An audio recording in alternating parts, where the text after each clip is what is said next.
नमस्कार, good morning. Times now Navbharat आप देख रहे हैं। वक्त हो गया है फ्रेश एंड फास्ट का, यानी कि टीवी के पहले ब्रेकलेस बुलेटिन का। सबसे पहले इस वक्त की जो बड़ी खबर, और अब खबर मध्य प्रदेश के इंदौर से है। इंदौर के पास माऊ में पुलिया पर स्कूल बस फंस गई। ड्राइवर ने बच्चों की जान को जोखिम में डाल दिया। तस्वीरें यहां पर हम आपको दिखाएंगे। ड्राइवर की लापरवाही, उसी ने बच्चों की जान को जोखिम में डाला। पानी में डूबे पुल से बस निकालने की कोशिश जो है वो ड्राइवर करने लगा। पानी का बहाव कम होने के कारण एक बड़ा हादसा होते होते टल गया। देखिए ये तस्वीरें यहाँ पर आपके सामने। ये बस जो यहाँ पर बीच में फंस गई थी, एक बड़ा हादसा हो सकता था। बच्चे मौजूद थे।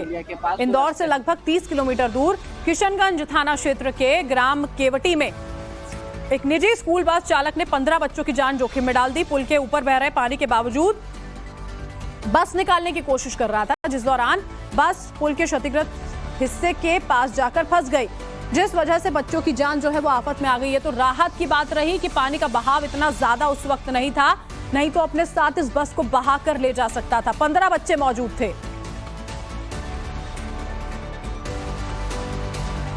महाराष्ट्र के नासिक में रिकॉर्ड तोड़ बारिश यहां पर हुई है। खतरे के निशान से गोदावरी नदी जो है वो बह रही है।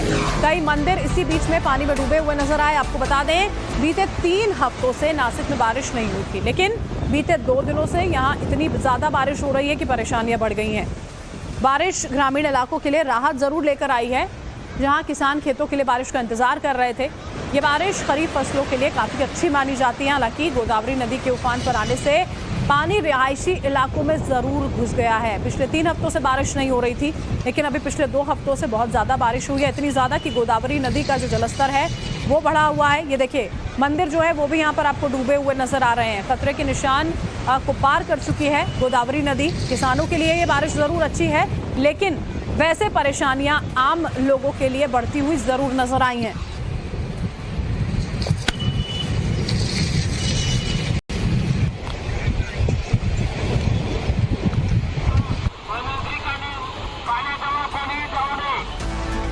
और उज्जैन जिले में बारिश का येलो अलर्ट जारी किया गया। आपको बड़ी खबर बता दें, शिप्रा नदी का जलस्तर बढ़ चुका है और घाट के मंदिर शिप्रा नदी में डूबे हुए नजर आ रहे हैं। ये बड़ी खबर इस वक्त की आपको बता रहे हैं। नदी के पास तैराक और होमगार्ड्स की तैनाती की गई है।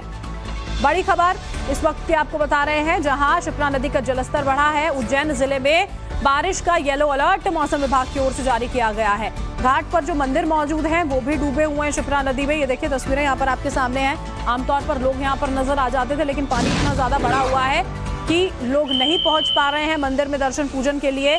नदी के पास तैराक और होमगार्ड भी तैनात किए गए हैं, ताकि लोगों को आगे जाने से रोका जा सके। इसी वजह से तैराक तैनात किए गए हैं, होमगार्ड्स भी तैनात किए गए हैं। आप देख सकते हैं शिप्रा जी का जलस्तर अभी वापस बढ़ चुका है और भादव पक्ष चल रहा है। उसी पक्ष में आज पहली बार शिप्रा जी उफान पर आई है। रामघाट पर घुटने घुटने पानी है। सरकार की तरफ से सारी सुविधा यहाँ पर है। तैराक दल अपना जो माँ शिप्रा तैराक दल है वो अपनी तरीके से जो भी सुविधा देता है हम लोग दे रहे हैं। और एक बड़ी खबर आप तक लगातार पहुंचा रहे हैं, लेकिन उससे पहले आपको ये भी बता दें कि ग्लोबल कॉन्फ्रेंस में 51 मिनट और 43 सेकंड का वक्त यहां पर बाकी है। धीरे धीरे कर वो वक्त करीब आ रहा है जब सारे नेता, राष्ट्राध्यक्ष जो हैं वो भारत मंडपम में पहुंचकर बातचीत करते हुए वैश्विक मुद्दों पर नजर आएंगे। एक अपडेट आप तक पहुंचाएंगे। फिलहाल बढ़ते हैं आगे। मध्य प्रदेश में तेज बारिश के बीच में सीएम शिवराज की सभा जो है वो यहां पर सामने आई। मुरैना में सीएम शिवराज ने लोगों को संबोधित किया और ये कहा कि लोग, मेरी जनता अगर भीग रही है तो मैं भी यहाँ पर भीग कर भाषण दूंगा।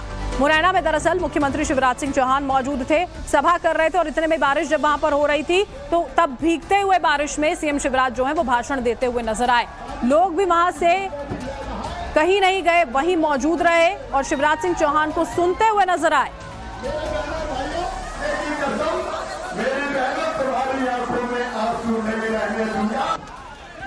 महाकाल महाराज को धन्यवाद देता हूं। अभी 3 दिन पहले और आखिर के सच्चे भागे की कसम, मेरी बहनों तुम्हारी आंखों में आंसू नहीं रहने दूंगा। अभी 3 दिन पहले फसलें सूख रही थी, पानी नहीं गिर रहा था, तो पूजा की थी मैंने उज्जैन में, कहा बाबा कृपा की वर्षा कर दो। और अब पूरे प्रदेश में झमाझम बरसात हो रही है। बरसों से आदि किसानों की फसल भी ले रहा है और जनता की जिंदगी में सुबह और इसी बीच जो बड़ी खबर आ रही है वो आपको बता देते हैं। जर्मन के चांसलर ओलाफ शोल्ज जो हैं वो भारत पहुंच चुके हैं। G20 समिट में शामिल होने के लिए वो दिल्ली पहुंचे। आज से भारत मंडपम में G20 समिट की शुरुआत होने जा रही है। कुछ ही मिनटों का वक्त जो है वो यहाँ पर बचा है। अब से 50 मिनट बाद ये पूरा का पूरा समिट जो है वो यहाँ पर शुरू हो जाएगा। भारत में करीब 9:30 बजे भारत मंडपम में दुनिया के दिग्गज जो है वो जुटते हुए नजर आएंगे। G20 सम्मेलन में वैश्विक मुद्दों पर चर्चा की जाएगी। 15 देशों के साथ पीएम की द्विपक्षीय वार्ता जो है वो भी यहाँ पर होनी है। दुनिया को जिस घड़ी का इंतजार था, करीब करीब वो घड़ी अब करीब आ चुकी है। G20 समिट में शामिल होने आए दुनिया के तमाम दिग्गज नेताओं का भव्य स्वागत कर भारत ने अपनी वसुधैव कुटुंबकम की परंपरा से दुनिया को अवगत कराया। वहीं अब हिंदुस्तान G20 सम्मेलन के लिए सज धज कर तैयार है। भारत मंडपम के मंच से दुनिया को अपनी शक्ति का एहसास कराने के लिए भारत पूरी तरह से तैयार नजर आता है। तो G20 सम्मेलन यहां पर देखिए 48 मिनट का वक्त यहां पर बाकी है बस। अब से कुछ ही देर में 9:30 बजे तमाम दिग्गज नेता जो हैं वो जुटने शुरू हो जाएंगे।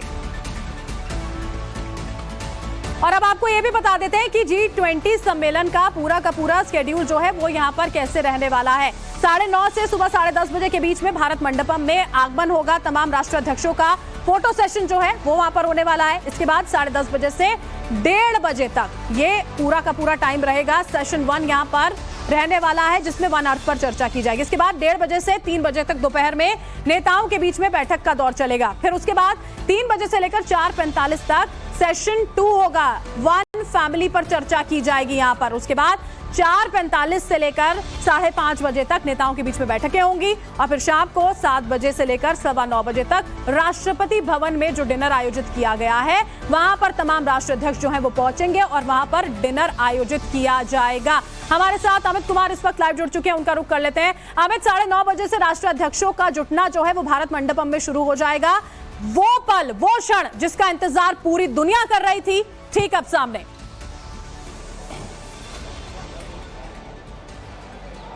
जी देखिए, मुझे लगता है बहुत बड़ा दिन है और आज हम इस वक्त वहाँ पर खड़े हैं जहाँ पर थोड़ी देर बाद जो 20 जो राष्ट्र हैं उसके राष्ट्राध्यक्ष यहाँ पहुँचने वाले हैं। देखिए तमाम ये जो मंडपम है आपको सामने वो मंडपम दिख रहा है जो एग्जीबिशन हॉल है जहाँ पर ये बैठक होने वाली है।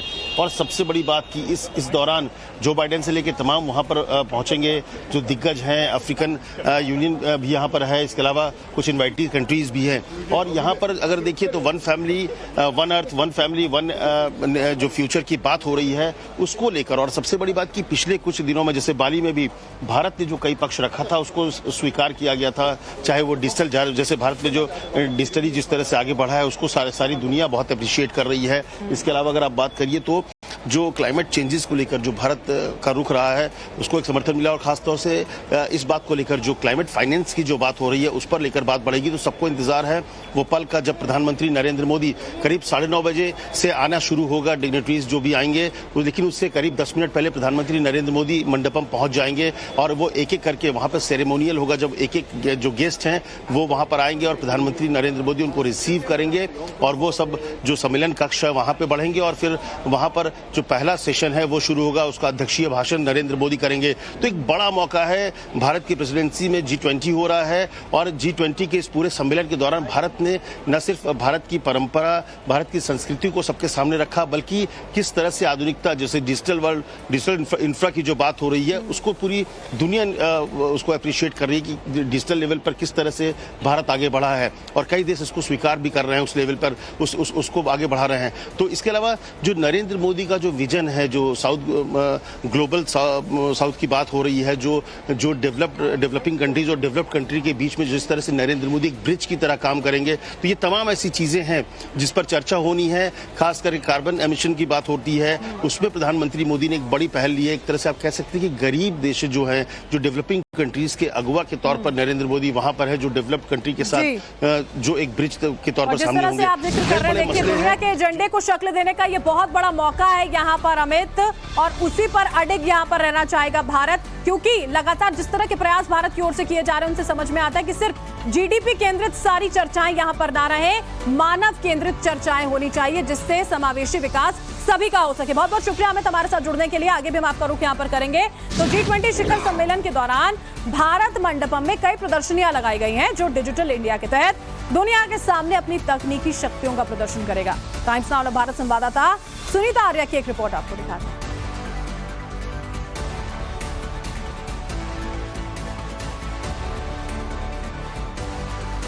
हम इस समय प्रगति मैदान के हॉल नंबर 4 पर हैं, जहां पे डिजिटल इंडिया एक्सपीरियंस का एक जोन बनाया गया है कि किस तरह से इंडिया डिजिटली अडॉप्ट कर रहा है सारी चीज़ें। और हम आपको दिखाते हैं कि किस तरह से देखिए यहाँ पे यूपीआई का एक स्टॉल है। डेलीगेट्स को समझाया जाएगा कि किस तरह से यूपीआई एक डिजिटल जो ट्रांजैक्शन सिस्टम है वो कितना सक्सेसफुल है। और हालांकि ऑलरेडी काफ़ी कंट्रीज़ इसको अडॉप्ट कर रही हैं हम इंडिया को देखते हुए। हम बात करते हैं कि किस तरह से ये लोग समझाएंगे। बताएं आप, किस तरह से डेलीगेट्स को आप लोग समझाएंगे? तो मैम, जैसे आपको पता होगा कि गवर्नमेंट ऑफ इंडिया ने एक इनिशिएटिव लिया है कि आज जितने भी डेलीगेट्स आ रहे हैं या इस दौरान कितने भी डेलीगेट्स जो आ रहे हैं, एयरपोर्ट पे, होटल्स पे उनके फ़ोन पे एक वॉलेट बना के दिया जा रहा है। जस्ट पेटीएम जैसा वॉलेट होता है, फ़ोन पे जैसा वॉलेट होता है, जिसमें ऑलरेडी उन्होंने 500 से 1000 रुपये लोड करके दिए हैं वो पैसे। तो जैसे वो फॉरेन डेलीगेट यहाँ पे आएंगे, वो हमसे एक्सपीरियंस लेंगे। तो ये एक एक्सपीरियंस मशीन बनाई है जो हमने, इसमें आप कोई भी सामान लेंगे, अगर आप चाहें तो पास आके भी देख सकते हैं। अगर आप चाहें तो इसमें कोई भी सामान आप देखें, वो आप स्क्रॉल करेंगे, आपको सामान दिखेगा। आपको कुछ भी चाहिए आप ऐड करेंगे, उनको पे करेंगे, वहाँ क्यूआर आएगा, आपने ऐप खोलना है और वो पे हो जाएगा। तो उनको ये एक्सपीरियंस मिलेगा कि कैसे बिना कार्ड या बिना कैश या बिना वॉलेट कैरी करे एक फ़ोन के ज़रिए वो कोई भी सामान कहीं भी खरीद सकते हैं। और देखिए, भारत मंडपम में विदेशी मेहमानों के लिए बहुत कुछ है। नवभारत संवाददाता भावना किशोर की भी एक रिपोर्ट आपको दिखाते हैं। प्रगति मैदान के इस ऑडिटोरियम में डिजिटल स्क्रीन्स तैयार किए गए हैं और यहाँ पर आप देख सकते हैं इसका टैग दिया गया है Bharat the mother of democracy. और यहाँ पर आप भारत के इतिहास को अच्छी तरीके से समझ सकते हैं। और सबसे खास बात यह है कि यहाँ पर आप भाषा का चयन कर सकते हैं, आपको जिस भाषा में जानना है। जिस तरह से पता होगा कि 20 देशों से ज्यादा देश इस वक्त G20 के बैठक और समिट में शामिल होने के लिए पहुंच रहे हैं। तो आप ये देखिए, और आपको जिस विषय की जानकारी चाहिए उस हिसाब से आप इस पे यहाँ पे क्लिक कर सकते हैं और ये इस तरह से ये पूरा पेज जो है वो खुल जाएगा, भारत लोकतंत्र की जननी। और यहाँ पे तमाम सारी जो जानकारी है इसी तरह से कई विषयों की वो आपको मिल सकती है। और ऐसे ही आप अलग अलग स्क्रीनों पर नजर डालते हैं तो यहाँ पर भाषा का चयन और जिस विषय की जानकारी आपको चाहिए वो यहाँ पर खुल जाएगी। आप जिस तरह से देखिए कि आपको अगर यहाँ पर अगर मैं पेन पे क्लिक करती हूँ तो आप ये देखिए जनता का नेता, और इस तरह से अगर मैंने भाषा का चयन किसी अगर अंग्रेजी भाषा का किया है तो ये अंग्रेजी में खुल जाएगा। और अगर मैंने मान लीजिए कि अगर मैंने किसी और भाषा का चयन किया है और ये देखिए तो ये उस भाषा में खुल जाएगा। तो इसमें कई सारे भाषाओं में जानकारी मिलती है और टॉपिक्स भी कई सारे हैं। इसी तरह से ये 4 स्क्रीन्स यहाँ पर लगाए गए हैं जिसका टैग दिया गया है Bharat the mother of democracy. और कोशिश की गई है जिस तरह से डिजिटल के क्षेत्र में भारत आगे बढ़ रहा है उसी तरह से यहाँ इस पूरे ऑडिटोरियम में ये दर्शाने की कोशिश की गई है। और भारत मंडपम में भी, और इसी तरह से आप ये देखिए कि यहाँ पर अगर हम जिस भी लैंग्वेज का चयन करते हैं तो इतिहास, यहाँ का चुनाव, यहाँ की लेगेसी, तमाम सारी चीजों की जानकारी जो है आपको अलग अलग भाषाओं में यहाँ पर मिल जाएगी। तो देखिए, G20 का ग्लोबल कॉन्फ्रेंस अब से बस 40 मिनट में शुरू होने जा रहा है। 40 मिनट का वक्त यहाँ पर बाकी है और आप फिर देखेंगे कि भारत मंडपम में तमाम राष्ट्राध्यक्षों का जुटना शुरू हो जाएगा। 9:30 से 10:30 बजे का वो वक्त है और उसके बाद से चर्चाओं का दौर शुरू होगा। एक अपडेट टाइम्स नाउ नवभारत आप तक लगातार पहुंचाता रहेगा, लगातार पहुंचा रहा है। G20 समिट में विदेशी मेहमानों के लिए देखिए एक खास तरह का ऐप भी बनाया गया है जो जीवन से जुड़ी हर समस्याओं और सवाल का जवाब देता है। उस ऐप की क्या कुछ खासियत है, दिखाते हैं आपको। यहाँ पे प्रगति मैदान में एक डिजिटल इंडिया एक्सपीरियंस जोन बनाया गया है जिसमें यूपीआई से लेके आधार से लेके डिजी पॉकेट तक सारी चीज़ें दिखाई गई हैं। बड़ी एक इंटरेस्टिंग यहाँ पे ऐप है जिसका नाम गीता है, guidance, inspiration, transformation and action. इसको हमें निष्ठा बताएंगी, ये आर्टिफिशियल इंटेलिजेंस द्वारा ऑपरेट होता है। ये हमें निष्ठा बताएंगी कि किस तरह से ये चलता है ये ऐप। तो जैसे कि मैम ने अभी हमें बताया, this is an AI enabled app जो कि होली बुक भगवत गीता के थ्रू काम करता है। यहाँ पे इंसान अपनी जिंदगी से रिलेटेड जितने भी पर्सनल, प्रोफेशनल, स्पिरिचुअल, रिलीजियस जितने भी क्वेश्चंस है वो यहाँ पे पूछ सकता है और जो भी इस ऐप के थ्रू आंसर आएगा वो सारा का सारा भगवत गीता से लिया हुआ होगा, वहां से इंस्पायर्ड होगा।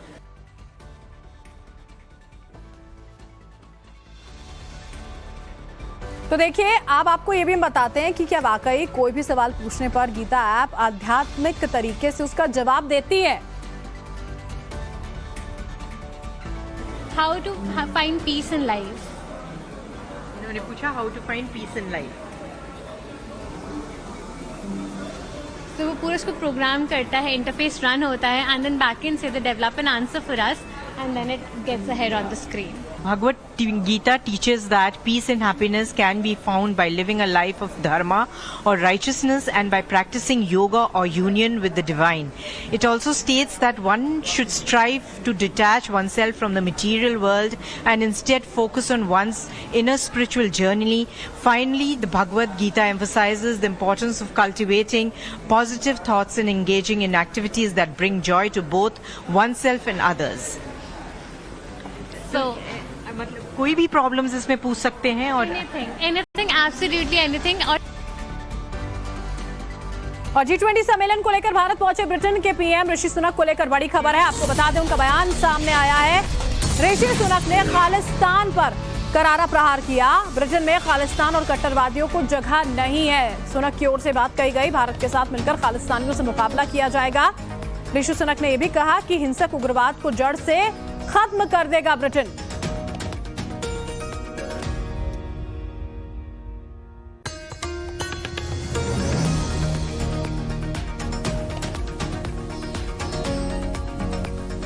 बताने से पहले भी ब्रिटेन के पीएम ऋषि सुनक ने खालिस्तान को चेतावनी देते हुए उग्रवाद को खत्म करने की बात जो है वो यहां पर कही थी।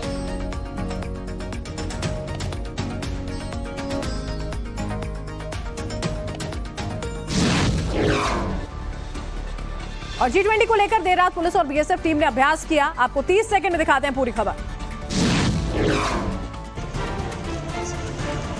भारत में G20 सम्मेलन को लेकर सुरक्षा के पुख्ता इंतजाम किए गए हैं। इसी को लेकर दिल्ली पुलिस और बीएसएफ ने यमुना खादर इलाके में खास ड्रिल की।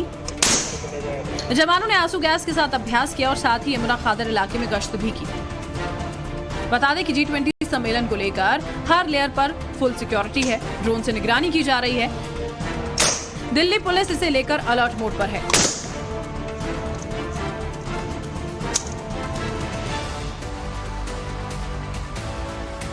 और एक और बड़ी खबर आपको बता दें, कोटा को गहलोत सरकार ने एक बड़ी सौगात दी है। अब कोटा नगरीय विकास का मॉडल यहां पर होगा। 1400 करोड़ में रिवर फ्रंट और सिटी पार्क बनकर तैयार। 12 और 13 सितंबर को सीएम जो है वो उसका उद्घाटन करेंगे। ये बड़ी सौगात जो है वो कोटा को दी गई है गहलोत सरकार की ओर से। ये बड़ी खबर हम आपको बता रहे हैं। अब कोटा नगरीय विकास का मॉडल होगा। 1400 करोड़ में रिवर फ्रंट और सिटी पार्क जो है उसको तैयार किया गया है। 12 और 13 सितंबर की तारीख तय की गई है जब मुख्यमंत्री अशोक गहलोत जो हैं वो यहां इसका उद्घाटन करेंगे। ये 2 प्रोजेक्ट्स हैं जिनको तैयार किया गया है। 12 सितंबर को कोटा रिवर फ्रंट का उद्घाटन होगा। राजस्थान के मुख्यमंत्री अशोक गहलोत की ओर से ये उद्घाटन किया जाना है। शहरी विकास का मॉडल बनाने के प्रयास जो हैं वो कोटा को यहां पर किए जा रहे हैं और उसी के तहत ये 2 प्रोजेक्ट्स जो हैं वो तैयार किए गए हैं जिनको 12 और 13 तारीख को जनता के लिए खोला जाएगा। उद्घाटन जो है वो मुख्यमंत्री अशोक गहलोत की ओर से किया जाना है। और कोटा रिवर फ्रंट की भी तस्वीरें देखिए आप। रात में किस तरह रोशनी में नहाया हुआ कोटा रिवर फ्रंट यहां पर नजर आता है। टाइम्स नाउ भारत पर एक्सक्लूसिव तस्वीरें आप यहां पर देख पा रहे हैं। सीएम गहलोत की ओर से ये सौगात दी जा रही है। कोशिशें यहां पर ये की जा रही है शहरी विकास का मॉडल इस जगह को, इस शहर को यहां पर बनाया जाए और 2 दिन ये पूरे के पूरे कार्यक्रम रहने वाले हैं। शांति धालीवाल ने जायजा भी बाकायदा पूरा का पूरा यहां पर पहुंच कर लिया क्योंकि पूरी तरह से बनकर ये दोनों प्रोजेक्ट्स तैयार हैं। 1400 करोड़ की लागत से रिवर फ्रंट और सिटी पार्क जो है उसको बनाया गया है। ये 2 तस्वीरें यहां पर आपके सामने हैं और 12 और 13 सितंबर को मुख्यमंत्री की ओर से इनका उद्घाटन जो है वो किया जाना है। राजस्थान के कोटा की तस्वीरें हैं जहां पर ये 2 प्रोजेक्ट्स जो हैं उनका निर्माण किया गया है।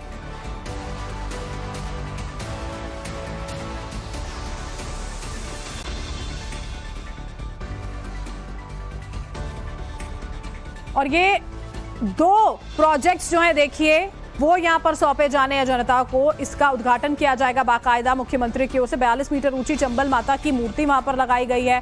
दुनिया की सबसे ऊंची संगमरमर की ये मूर्ति जो है वो बताई जा रही है जिसकी वहां पर स्थापना की गई है। रिवर फ्रंट पर 22 कलात्मक घाट जो है वो भी बनाए गए हैं। 1400 करोड़ का ये कोटा रिवर फ्रंट है जिसकी जानकारी हम आपको दे रहे हैं। इसके अलावा नेहरू जी का सबसे बड़ा फेस मास्क जो है वो वहां पर होगा और नंदी की दुनिया की सबसे बड़ी मूर्ति जो है वो भी वहां पर बनाई गई है। बुलंद दरवाजा से ऊंचा है ईरानी दरवाजा और 80 फीट की कलात्मक छत वाला एक म्यूजियम बाकायदा बनाया गया है और 79 टन की विश्व की सबसे बड़ी घंटी वहां पर होगी। 8 किलोमीटर दूर तक इसकी आवाज जो है वो वहां पर सुनाई देगी। बार्सिलोना की तर्ज पर दरअसल बेन फाउंटेन जो है वो भी यहां पर बनाया गया है, जिसका इंतजार यहां पर लोगों को था। 225 फुट ऊंची संगमरमर की मूर्ति बनाई गई है चंबल माता की।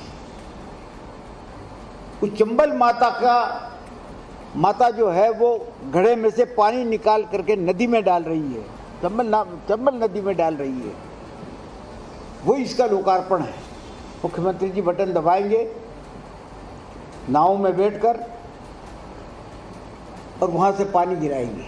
एक तरह से तीर्थ बन जाएगा भारतीय संस्कृति का, चाहे वो गीता हो, चाहे विष्णु अवतार हो, चाहे नंदी हो, बहुत कुछ है। लेकिन उससे ज्यादा एक बड़ा काम रिवरफ्रंट ने किया कि कोटा को एक बड़े हिस्से को बाढ़ मुक्त कर दिया। कोटा के जो आसपास के इलाके हैं बाढ़ में डूब जाते थे और इस रिवरफ्रंट ने एक तरह से फ्लड कंट्रोल का काम किया। और अब देश की कुछ और खबरें आपको दिखाते हैं सिर्फ 1 मिनट में। वाराणसी की एक अदालत ने शुक्रवार को ज्ञानवापी मस्जिद परिसर का वैज्ञानिक सर्वेक्षण पूरा करने और अपनी रिपोर्ट सौंपने के लिए एएसआई को 8 हफ्ते का अतिरिक्त वक्त दिया है। सरकारी वकील राजेश मिश्रा ने शुक्रवार को इस बात की जानकारी दी। अयोध्या के लोगों को जटायु क्रूज की सौगात मिली है। अत्याधुनिक सुविधाओं से लैस इस क्रूज पर एक बार में 100 यात्री जो हैं वो सफर कर सकेंगे। पानी में लोग 18 किलोमीटर तक का सफर तय करेंगे और इसे लेकर अयोध्या के लोगों में जबरदस्त उत्साह है। महाराष्ट्र के भीड़ से चोरी की हैरान करने वाली तस्वीरें सामने आई है, जहां पर चोर अपने साथ पूरा का पूरा एटीएम उखाड़ कर ले गए। चोरों ने कार को एटीएम के बाहर पार्क किया, फिर एक रस्सी से एटीएम को बांध दिया। इसके बाद पूरा एटीएम उखाड़ कर फरार हो गए। उत्तर प्रदेश के गाजियाबाद से दबंगई का डरा देने वाला वीडियो सामने आया है। यहां पर अचानक से दबंगों ने एक घर पर हथौड़ों की बरसात कर दी। ये मामला संगम बिहार का है। बताया जा रहा है कि जब किराएदार ने मकान खाली करने से इनकार कर दिया तो मकान मालिक कुछ लोगों के साथ पहुंचा, हथौड़े बरसाकर घर का गेट तोड़ दिया, बाद में घर का सामान भी बाहर फेंक दिया। जी हाँ, सोलापुर में राजस्व मंत्री पर युवक का हमला। मंत्री राधाकृष्ण पाटिल के ऊपर हल्दी फेंकी गई है। आरक्षण की मांग पूरी नहीं होने पर मंत्री पर यह अटैक हुआ। हल्दी फेंकने वाले शख्स की जबरदस्त पिटाई भी कर दी गई। ये पूरी घटना सोलापुर के एक रेस्ट हाउस की बताई जा रही है। जरा देखिए, महाराष्ट्र के राजस्व मंत्री राधाकृष्ण वीके पाटिल किसी कार्यक्रम में शामिल होने के लिए आए हुए थे और इसी दौरान रेस्ट हाउस के कमरे में बाहरी लोग भी मौजूद थे। और जो जानकारी मिल रही है उसके अनुसार धनगर आरक्षण कृति समिति के कुछ प्रतिनिधि भी इस मंत्री से मिलने के लिए आए हुए थे और इस दौरान अचानक से मंत्री जी के करीब खड़ा हुआ एक शख्स अपने ही पॉकेट से हल्दी निकालता है और मंत्री पर हल्दी फेंक देता है।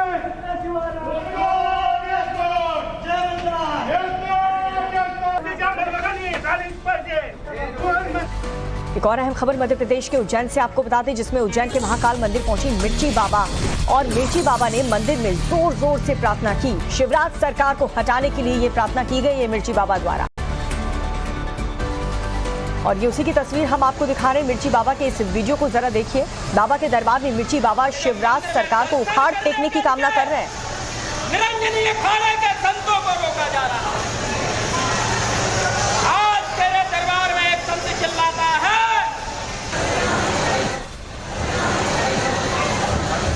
महाकाल के दर्शन करने के लिए निरंजनी अखाड़े को रोका जा रहा है। महाकाल दया करना, एक भ्रष्ट मुख्यमंत्री को बदल देना। संत पीड़ित हो गए हैं, दुखी हो गए हैं। आज संतों के साथ जो अनाचार किया जा रहा है मध्य प्रदेश में, बाबा महाकाल तेरे सामने एक संत रो रो करके चीख चीख करके मांगता है, ऐसे भ्रष्ट मुख्यमंत्री को बदल देना। और ओडिशा में माता पिता ने अपनी जिंदा बेटी का अंतिम संस्कार कर दिया है। आखिर ऐसा क्यों किया, चलिए आपको दिखाते हैं इस रिपोर्ट। ओडिशा के केंद्रपाड़ा से एक चौंकाने वाली तस्वीर सामने आई है। यहाँ एक लड़की ने अपने माता पिता की मर्जी के खिलाफ शादी की तो उसके परिवार ने इस पर नाराजगी जताते हुए लड़की को सार्वजनिक रूप से मृत घोषित करके उसका अंतिम संस्कार कर दिया। लड़की की तस्वीर रखकर अंतिम संस्कार की पूरी विधि की गई। वहीं इस पर लड़की ने बताया कि उसकी उम्र 18 से ऊपर है, ऐसे में वो अपनी शादी का फैसला खुद ले सकती है, उसे इसके लिए परिवार की सहमति की जरूरत नहीं। और अब बात करेंगे झारखंड की राजधानी रांची की। रांची में चलती कार आग का गोला बन चुकी है। हरमू रोड पर चलती कार में भीषण आग लग गई। अचानक से आग लगने से कार पूरी तरह से जल करके खाक हो गई। कार सवार लोगों ने किसी तरह से अपनी जान वक्त रहते कार के बाहर निकल करके बचा ली। और ये तस्वीर आप देखिए, कार पूरी तरह से जल चुकी है। और इस कार को आप देख करके अंदाजा लगा सकते हैं कि लोग अगर वक्त पर नहीं निकलते तो उनकी भी जान पर बात आ सकती थी। हालांकि लोगों ने यहाँ पर फायर ब्रिगेड का इंतजार नहीं किया। पानी डाल करके इस आग को बुझाने की कोशिश में लोग जुटे रहे।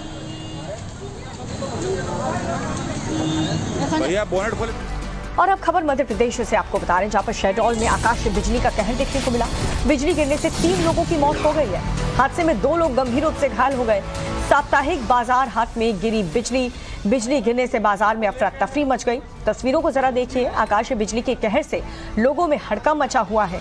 लोग घायलों को अस्पताल पहुंचाने के जद्दोजहद कर रहे हैं, जबकि इन तस्वीरों में 3 ऐसे लोग भी हैं जिनकी आकाश बिजली की चपेट में आ जाने से मौत हो चुकी है।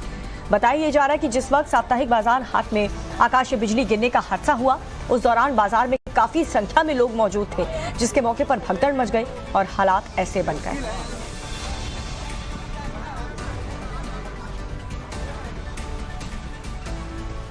आज शहडोल जिला अंतर्गत नगर परिषद बकहो में मार्केट डे था, जहां पे आकस्मिक बिजली गिर जाने से 3 लोगों की मौत हो गई है और भगदड़ मच गया। इसमें एक गंभीर रूप से घायल भी है, जिसका अभी शायद पता नहीं चल पा रहा है। उसको घर ले गए हैं। 3 लोगों की मृत्यु हो गई। तो में जो मार्केट लगता है वहाँ पे शाम को बारिश के साथ बिजली गिरने से 3 लोगों की मृत्यु हो गई है, गाज गिरने से। ये 3 नाम है, कुंजीलाल जायसवाल हैं, गोदू नवाजी हैं और सुनील कुशवाहा। और महाराष्ट्र के सतारा में भीषण लैंडस्लाइड हुआ, जहां पर एम्बिवली घाटी में भूस्खलन के बाद रास्ता पूरी तरह से ब्लॉक हो चुका है। सड़क पर चारों तरफ मलबा फैला हुआ है। गाड़ियों की आवाजाही बंद है। फिलहाल रास्ते को साफ करने का काम भी किया जा रहा है। ये उसी की तस्वीर आपको दिखा रहे हैं, जहां पर पहाड़ से चट्टान टूटकर गिर गया और इस पूरे रास्ते को ब्लॉक करना पड़ा। अब यहाँ से कोई भी आ जा नहीं सकता जब तक यहाँ पर टीम पहुँच करके इस पत्थर को हटा नहीं देती। और आप देख सकते हैं इस रास्ते के ब्लॉक होने की वजह से लंबा जाम यहाँ पर लग चुका है। हालांकि लोग एक दूसरे की मदद से इस पत्थर को हटाने का काम कर रहे हैं, लेकिन आप देख सकते हैं कि ये चट्टान काफ़ी भारी भरकम है। इसे हटाने के लिए बुलडोजर का ही सहारा लेना होगा।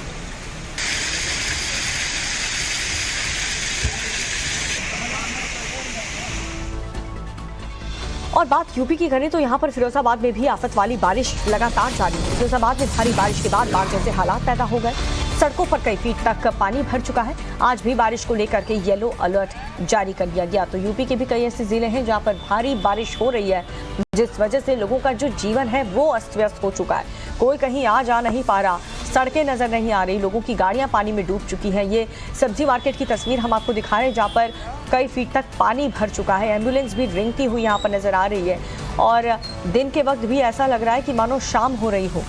और यही कुछ हालात उत्तर प्रदेश के अन्य जिलों की भी हैं, क्योंकि बारिश लगातार हो रही है। कई ऐसे राज्य हैं, चाहे वो गुजरात हो, महाराष्ट्र हो, उत्तर प्रदेश हो या फिर मध्य प्रदेश, हर तरफ बारिश का कहर देखने को मिल रहा है।